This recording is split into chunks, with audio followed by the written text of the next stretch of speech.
আসসালামু আলাইকুম রাহমাতুল্লাহ। আজকে সারাদিনে মনে হয় আমার কাজ করতে হবে, একটুও জিরাইতে পারতাম না। যাই এতদিন একটু জিরাইতাম, আজকে মনে হয় পারতাম না। তার কারণ হইতেছে আজকে সব কাজ আমার একসাথে আইয়া রইছে।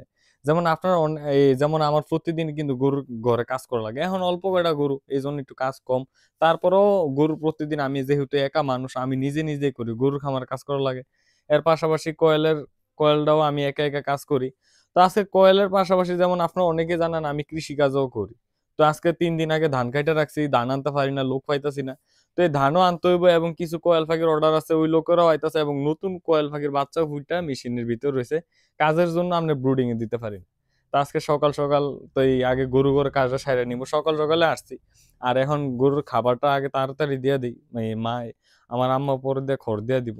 তো এখানে শুধু গমের ভুসি আছে। যেহেতু এখন গরু আমার অল্প বা শাহিওয়াল গরু কিন্তু এত খাবার-টাবার লাগে না বা বেশি দুধ দেয় না। আর আমি কিন্তু দুধ দোহনও করি না। তো অল্প খাবার দিতেছি। শুধু একটা ষাঁড় গরু আছে, একটা প্রেগন্যান্ট গরু আর গাভী গরুটা আছে। আর এখন এই ৩ টা গরু আমার প্রতিদিন মনে হয় যে ৯ কেজি বা ৮ কেজির মতো দানাদার লাগে। গাভী গরুটারে ৫ কেজি বা ৪ কেজি দানাদার দেই আর ওই দোনটারে আবার ৪ কেজি ভাগ করে দেই। যেহেতু ষাঁড় গরুটা এখন বিক্রি করবো না, সামনে কোরবানিতে বিক্রি করবো।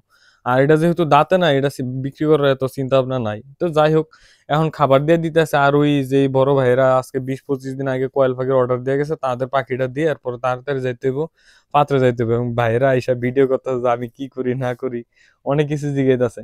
তা আমার মতো একটা ক্ষুদ্র মানুষের কাছে যে আপনারা এত বড় মানুষ আসেন বা আপনারা জিজ্ঞেস করেন ক্ষুদ্র জ্ঞান, আমার এই এত ক্ষুদ্র জ্ঞান থেকে আপনারা কিছু জানেন, এটা আল্লাহর কাছে আমি লাখ শুকরিয়া। তো ভাইদেরকে সব কয়েল পাখিগুলো দেখাইতেছি যে কোনটার কোন দিন বয়স। আমি কিন্তু আবার খাতায় লিখে রাখি, কারণ আমার একটু মনে একটু কম থাকে। তো এই খাতায় লিখে রেখে এবং যেই পাখিগুলা বাইরে করে দিমু বা বড় শেডে, মানে যেখানে শুধু কয়েল পাখি আছে, ওই শেডে নিয়ে যাইতেছি। তো বাইরে কয়েল পাখি দেওয়ার পরে এরপরে আয়সা বললাম ধান নিতে। আর এই ধানগুলা কিন্তু একবার শুকাইয়া, ধানও একবার শুকায় রয়েছে এবং খড়ও শুকায় রয়েছে।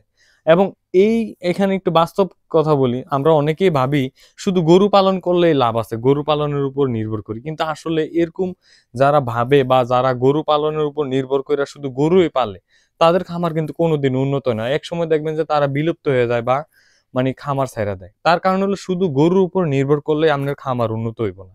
যেমন এই যে ধানগুলা দেখতেছেন, এই ধানগুলা কিন্তু আমরা গরুর খামো। এই ধানগুলা যেমন লাল ধান বলে, মানে আমাদের এখানে এই চালগুলো একেবারে লাল হয়।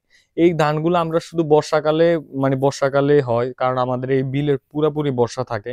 তো বর্ষাকালে এইগুলা যখন বানাইছি বা লাল শাক যেমন বিচি টিচি বা ঘাসের বিচি যেমন শুধু খেতে বাইনে দেয় বা বুইনা দেয়, ওইরকম শুধু লাগাই দিছে আর কোনো সারও দেয় নাই, কিছু দেয় নাই।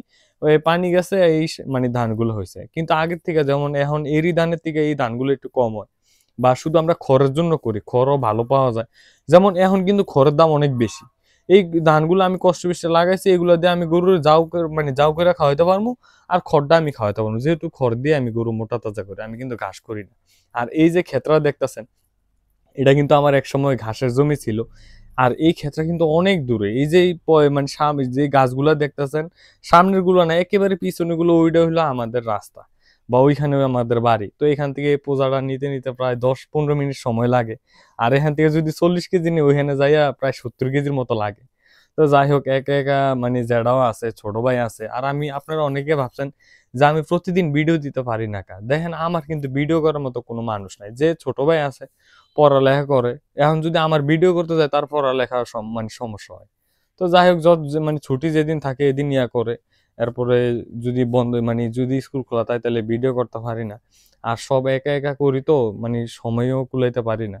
একটা ভিডিও করতে বা এডিট করতে আমার ২-৩ দিন সময় লেগে যায়। আমি সবসময় বলি, আপনারা যারা গরু পালন করতে চান বা গরুর খামার দিতে চান, আপনারা আগে একটা দৈনিক একটা ইনকাম সোর্স একটা বাইর করে নেবেন, বা যাতে আপনার সংসারটা প্রতিদিন চলে। কারণ গরুর খামার দিয়ে সংসার চলবো না। আর গরুর কিন্তু প্রতিদিনে টাকা দেয় না।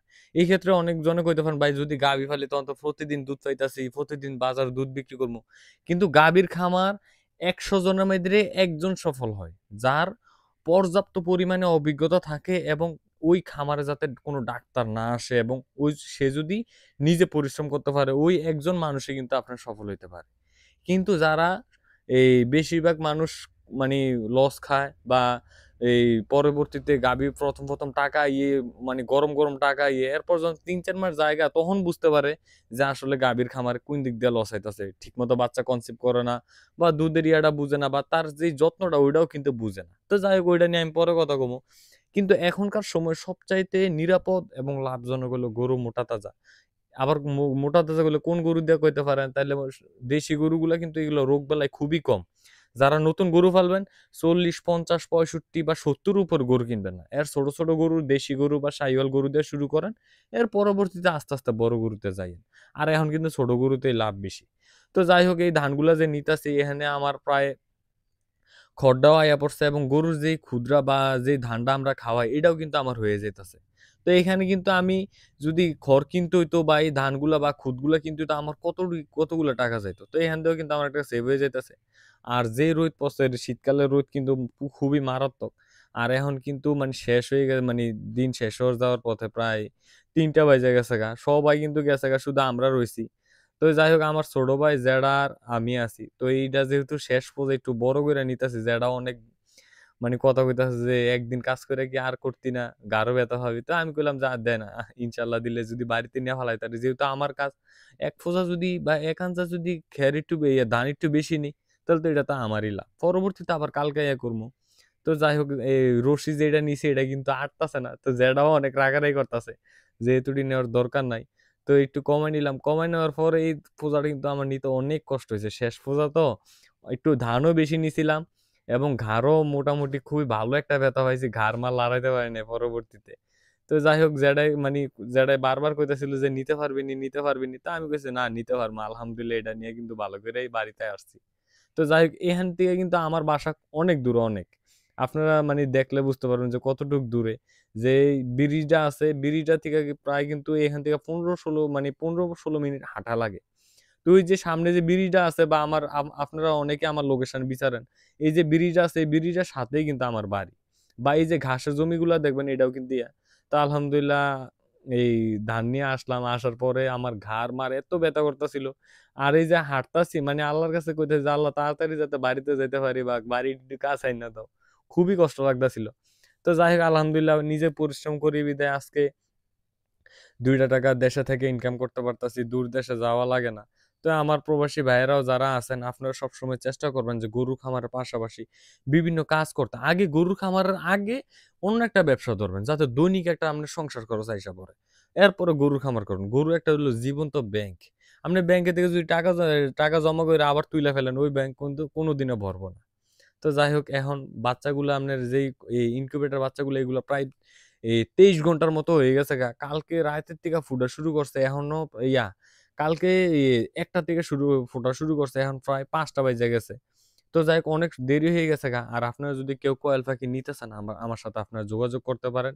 আমার এখানে আইসা নিতে হইব। নিজের হাতে বাইচ্চা নিতে হইব। কোনো কুরিয়ারে দেই না। এমন যদি হয় আপনারা নিয়েন নাইলে নেওয়ার দরকার নাই। কারণ কুরিয়ারে দিলে প্রতারিত হয় বেশি। আমার এখানে আপনি ১০০ বার চাইয়া নিবেন। আমি একবারও মানা করব না যে ভাই এটা নেন বা হেডা নেন। আর এই গরু ঘরে আসলে মনটা খুব খারাপ হয়ে যায়। কারণ একটা সময় এই পুরা ঘরে গরু ছিল এখন শুধু কোয়েল পাখি থাকে। তো ইনশাআল্লাহ আবার হয়ে যাবে ইনশাআল্লাহ। আপনারা আমার জন্য দোয়া করবেন।